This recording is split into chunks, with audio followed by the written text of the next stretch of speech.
প্রিয় সাংবাদিক ভাইরা, সবাইকে আমাদের নাচল উপজেলার সুধী সমাজ এবং রাজনৈতিক ব্যক্তিবর্গের পক্ষ থেকে সংগ্রামী সালাম জানাচ্ছি। আসসালামু আলাইকুম।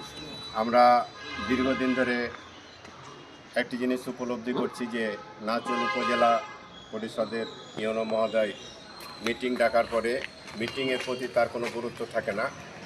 একটি মিটিংয়ের নির্ধারিত সময় উপেক্ষা করে সময় যেতে থাকে, মানুষ অপেক্ষা করতে থাকে। মানুষ বিভিন্ন কাজকাম নিয়ে আসে এখানে।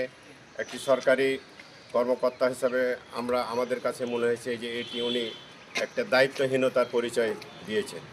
তাই নতুনভাবে আমরা যেহেতু নতুন বাংলাদেশ গড়ার শপথ নিয়েছি জুলাই অভ্যুত্থানের পরে, এখানে সবারই আচরণের পরিবর্তন আসতে হবে বলে আমরা এটি বিশ্বাস করি।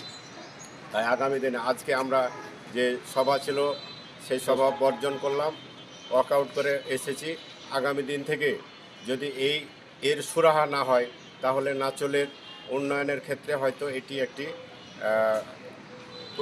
বাধা হিসাবে উপস্থাপিত হবে। তা আমরা চাই যে এটি সুরাহা হোক। আমাদের ইউনো মহোদয় সময় মতো যথাসময়ে যেন এই সভা সমিতিগুলো উনি উপস্থিত হন, এই আশাবাদ ব্যক্ত করছি। ওনার শুভবুদ্ধির উদয় হোক। সবাইকে ধন্যবাদ।